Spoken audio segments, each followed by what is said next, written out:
వచనాన్ని చూద్దాం. ఎజ్రా ఏడ్చుచు దేవుని మందిరము ఎదుట, జాగ్రత్తగా వినండి, దేవుని మందిరములో కాదు, దేవుని మందిరము ఎదుట సాష్టాంగపడి పాపములు ఒప్పుకొని ప్రార్థన చేసెను. కళ్ళు మూసుకొని ప్రార్థన చేసుకుందాం. దేవా మీకు వందనాలు, యేసయ్యా మీకు స్తోత్రం, పరిశుద్ధుడా ఓ దేవా మీకు స్తోత్రాలు చెల్లిస్తున్నాం. ఆశ్చర్య రీతిగా అలా ప్రేమించేవాడు మీకే వందనములు.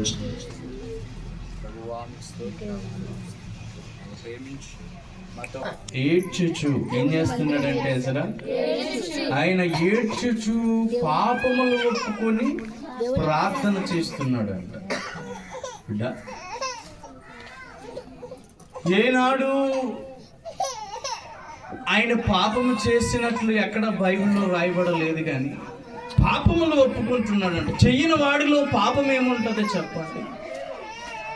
పాపము చేయనటువంటి వ్యక్తిలో పాపం ఏముంటుంది అని నువ్వు ఆలోచిస్తే, ఏదో ఒక రూపంలో మనం ఉదయం లేచిన దగ్గర నుంచి ఏదో ఒక రూపంలో ఎవరో ఒకరిని బాధ పెట్టి పాపం చేసిన వారమై ఉంటాం. ఏదో ఒక సందర్భంలో ఎవరైనా నాలో పాపము లేదు, నేను పాపిని కాదు అని అన్నాడంటే వాడు అబద్ధం చెప్తున్నాడని అర్థం. వాడు ఎంతటి వాడైనా ఎలాంటి వాడైనా పాపము నేను పాపిని కాదు అని అన్నాడంటే వాడు అబద్ధం చెప్తున్నాడని అర్థం.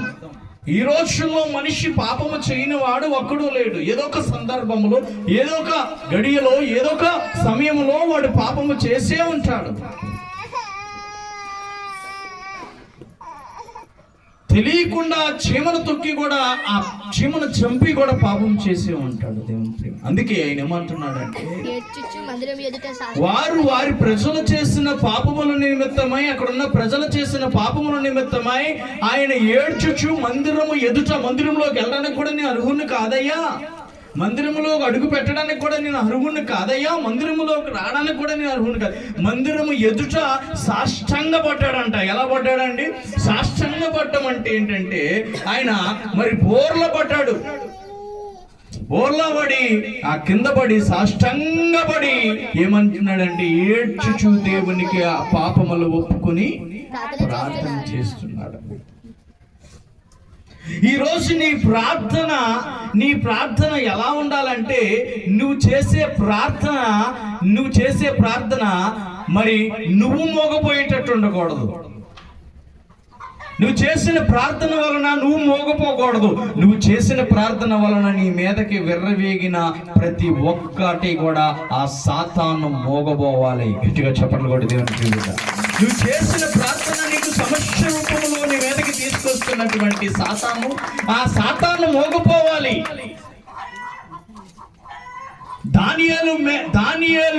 దానియేలులో ఆ సింహాలు ఉన్నప్పుడు, దానియేలుని తీసుకెళ్లి సింహాల్లో పడేసినప్పుడు సింహాలు మోగపోయాయి.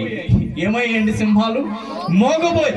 దానియేలు చేసిన ప్రార్థన వలన సింహాలు ఏమయ్యాయండి? మోగపోయాయి. ఈరోజు నీ ప్రార్థన ఎలాగుండాలంటే, నీ మీద దండెత్తేది మోగపోవాలి, నీ మీద పైకి లేచింది మోగపోవాలి, నీ మీదకి వచ్చినది మోగపోవాలి. సాతాను నీ మీదకి, ఈ లోకములో ఏ మనిషికైనా, ఎవరికైనా, ఎలాంటి వాడికైనా శత్రువులు ఎవరైనా ఉన్నారా అని అంటే, శత్రువులు ఎవరు అంటే సాటి మనిషి కాదు, సాతాను, అపవాది శత్రువు. మనకి అపవాది శత్రువు. ఎందుకంటే వాడి దాడిని తట్టుకునే శక్తి మనకు ఉండదు. అపవాది మన ఉనికిని గమనిస్తాడు, మన గడియలు గమనిస్తాడు, మన మాటను గమనిస్తాడు, మన తీరుని గమనిస్తాడు, మన నివాసం చేసేటువంటి మనము జీవించే జీవన విధానాన్ని గమనిస్తూ ఉంటాడు. ఆ యొక్క అపవాది అయినటువంటి సాతానాడే ఒక ప్రధానమైన శత్రువు. ఈ లోకంలో నీకు ఇంకంతకంటే శత్రువులు ఎవరు లేరు. అలాంటి శత్రువుని ఎదిరించే శక్తి నీకు కావాలంటే ఖచ్చితంగా నువ్వు ఒక్కడవి, నీ ఒక్కదాని వల్ల కానే కాదు. నువ్వు ఒక్కడవి ఏమీ చేయలేవు. నువ్వు చెయ్యాలి, ఎదిరించాలి, సాతానుని ఎదిరించాలి అనే నిబంధన కనుక నువ్వు పెట్టుకున్నట్లయితే, ఆ సాతానుని ఎదిరించే శక్తి నీ దేవుడికి తప్ప ఇంకెవరికి లేదు. ఆ దేవుణ్ణి నువ్వు కలిగి ఉంటే, ఆ దేవుడిని శక్తిని నువ్వు పొందుకొని ఉంటే, సాతాన్నే కాదు, సాతాను లాంటి ఇంకా ఎన్నో సమూహాలు వచ్చినా సరే నిన్ను చూసి మోగపోవలసిందే. దేవునికి స్తోత్రం, హల్లెలూయా. ఎన్ని సింహాలు వచ్చినా, సింహాల గుహల్లో తీసుకెళ్లి పడవేసిన దానియేలు ప్రార్థించగా ఆ సింహాలు ఏమయ్యాయంటే మోగపోయాయి. ఏమైపోయాయండి? మోగపోయాయి. ఈరోజు నువ్వు ఎదిరించాలి అని అంటే ఈ యొక్క జీవితంలో నువ్వు పోరాడుతున్నావు. ఒక సముద్ర కెరటాల వల్లే నువ్వు పోరాడుకుంటూ వస్తున్నావు. అనేకమైన గాలులను తట్టుకునే శక్తి, అనేకమైన సుడిగాలను తట్టుకునే శక్తి ఒక చెట్టుకి మరి ఉన్నది. అలాంటి నీ జీవితంలో అనేకమైన ఆపదలను, అనేకమైన సమస్యలను ఎదుర్కోవాలంటే దైవ శక్తి ఖచ్చితంగా మనిషికి అవసరమై ఉన్నది. ఈరోజు నీ ఆలోచనలన్నీ ఎట్లా ఉన్నాయంటే మాంత్రికుల వైపు, తాంత్రికుల వైపు, తాయెత్తుల వైపు, ఆ సెంటిమెంట్ల వైపు, ఆ యొక్క మరి మూఢనమ్మకాల వైపు, ఇలా ప్రతి దాని వైపు నీ యొక్క మైండ్ వెళ్ళిపోవడం వల్ల నువ్వు ప్రశాంతంగా బ్రతకలేకపోతున్నావు. ఇదిగో ఇవన్నీ విడిచిపెట్టేసి, అవన్నీ వదిలేసి నీ మైండ్ అంతా దైవం వైపు, దేవుని వైపు, నీ యొక్క కనెక్షన్ అంతా దేవుడి వైపు నువ్వు పెడితే, నీ యొక్క ఏకీకృత అంతా కూడా తీసుకెళ్లి దేవుని వైపు పెడితే, దేవుళ్ళో నువ్వు ప్రార్థిస్తే నీ ఎదుట ఎలాంటి శక్తి అయినా మోగపోవలసిందే. గట్టిగా చపలు కొట్టి దేవుని బిడ్డ, ఈ శక్తుల గురించి ఆలోచించగా, ఈ దయ్యాల గురించి ఆలోచించగా, ఈ దయ్యపు శక్తుల గురించి నువ్వు ఆలోచించగా, సాతాను సమూహము గురించి ఆలోచించగా, దయ్యాలు ఎవర్రా అంటే సాతాను సమూహము. ఆ దయ్యాలు నీ దగ్గర మోగపోవాలి అంటే నువ్వు దైవ శక్తిని పొందుకొని సాష్టాంగపడి దేవుని దగ్గర నువ్వు ప్రార్థించిన ప్రార్థన, నీ పాప దోషములను ఒప్పుకొని నువ్వు ప్రార్థిస్తే, ఆ దైవ శక్తి కనుక నీలో ఉంటే నీ ఎదుట ఏ శక్తి అయినా మోగపోవలసిందే. గట్టిగా చప్పట్లు కొట్టి మోగపోవలసిందే. గొలియాతు లాంటి 9 అడుగులున్న వ్యక్తిని ముందుకు వచ్చి నిలబడిన, బలాఢ్యుడు వచ్చి నిలబడిన, బలవంతులు వచ్చి నిలబడిన, నీ దైవ శక్తిని కనుక నువ్వు పొందుకొని ఉంటే, దావీదులాగా 3 అడుగులే ఉన్న దావీదు ఏం చేశాడంటే, 3.5 అడుగులున్న దావీదు ఏం చేశాడు? గొలియాతుని 9 అడుగులున్న గొలియాతుని కూల్చేశాడు. నీ ఎదుట ఎటువంటి శక్తి అయినా సరే మోగపోవలసిందే. దేవునికి స్తోత్రం, హల్లెలూయా.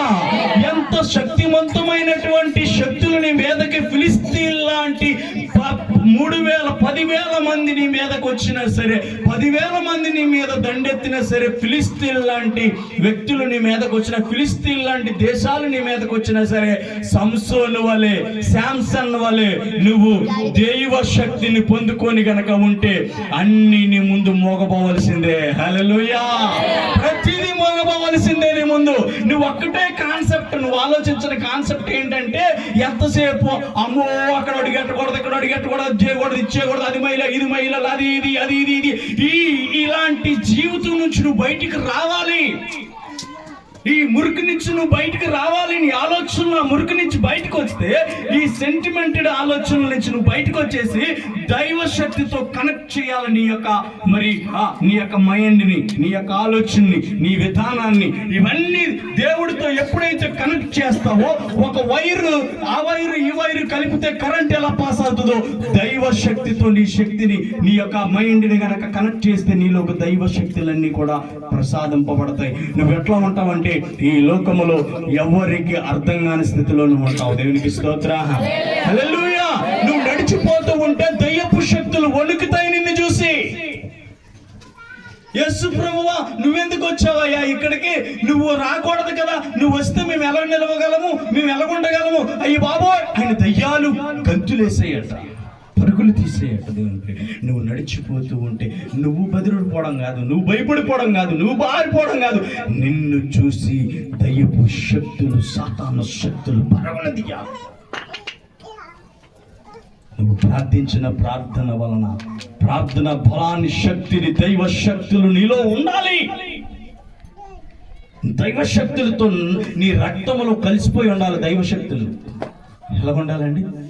దైవ శక్తులు నీ రక్తములో కలిసిపోయి, ఇమిడిపోయి, దైవ శక్తులను పొందుకొని, దేవుని శక్తిని నువ్వు పొందుకొని ఉండాలి. నీ చుట్టూ ఉన్న వ్యవస్థ గురించి నువ్వు ఎక్కువగా ఆలోచించకూడదు. వాళ్ళట్లా వీళ్ళట్లా వారట్లా అన్నారు, వీళ్ళట్లా అన్నారు, ఇది అన్నారు, అది చేశారు, ఇది చేశారు, మీదకి వచ్చారు, వై చేశారు, చేశారు, ఎన్నిటిని కాదు పెట్టుకొని నీ గోల్ని మిస్ కావద్దు. దేవుని శక్తులు పొందుకొని నువ్వు జీవించు. నువ్వు నడిచిపోతుంటే నీ ముందుని వణుక్కుంటూ ఉంటాయి దేవుని ప్రియులారా, పరుగులు తీస్తాయి. నీ కాన్సెప్ట్ అంతా దేవుడితో కలవాలని, దేవుడి చేపట్టుకోవాలని ఉండాలి కానీ, దేవుడితో జీవించాలే ఉండాలి కానీ, ఈ లోకంలో ఉన్న వాటి వైపు నీ మనసును పెట్టక దైవం వైపు నీ మనసును పెట్టు.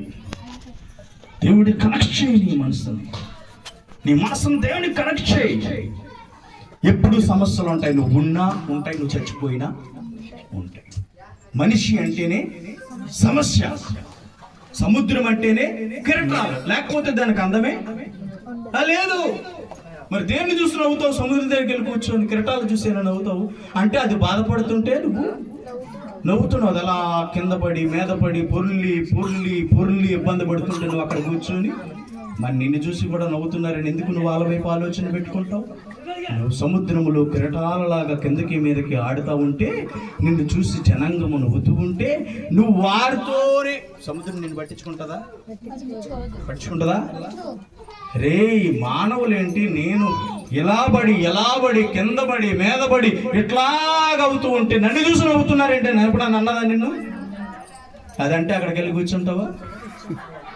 ఆ నెక్స్ట్ డే అక్కడ ఉండవు నువ్వు. కాబట్టి బిడ్డ, నువ్వు ప్రశ్నించొద్దు. నన్ను చూసి ఎందుకు నవ్వుతున్నారు, నన్ను చూసి ఎందుకు ఇలా అనుకుంటున్నారు, నన్ను చూసి ఇలాగ ఎందుకు చేస్తున్నారు? అనవసరం బిడ్డ. నీ ఆలోచన అంతా దైవం వైపే. నువ్వు పరుగులు తీస్తున్నావు, సముద్ర కెరటాల వలె పడిలేస్తున్నావు. ఈ భూమి మీద పడిలేవడమే చచ్చే వరకు. పరలోకం కొరకు ఆరాట పడాలి మనం. దేవునికి స్తోత్రం. పరలోకం కొరకు ఆరాట, దైవ శక్తిని నువ్వు పొందుకొని దేవుడితో ఏకమై ప్రార్థన. ఈ విధానం కాదు, ఒకటే గుర్తుపెట్టుకో. ఇలా పెట్టు, నీ చెయ్యి అలా పెట్టు, ఇలా పెట్టు. ఇందులో ఒకటి దేవుడు, ఒకటి నువ్వు. ఎంతసేపు ఇలా కలవాలని ఆలోచించు. కలుద్దాం అనుకుంటున్నావు, ఇలాంటి ఎన్నో అడ్డం వస్తున్నాయి మధ్యలో. కలవడానికి అడ్డం పడుతున్నాయి. ఇదేంటంటే ఇది ఒక పెద్ద పాపము. ఏంటంటే ఇది పెద్ద పాపము. ఈ పాపం అడ్డం పడుతుంది. దేవుడితో కలుద్దామని నువ్వు ఎంతో ఆశిస్తున్నావు, ఆసక్తితో ఉన్నావు, కానీ కలవట్లేదు. కానీ నీ మైండ్కి దేవుని శక్తి కనుక కలిస్తే, ఒక్కసారి కలిస్తే కరెంట్ పవర్ నీ బాడీలో పవర్ పాస్ అవుతున్నట్లే ఇప్పుడు నిన్ను టచ్ చేసిన వాడు కరెంట్ షాక్ కొట్టి కింద పడతాడు. స్తోత్రం.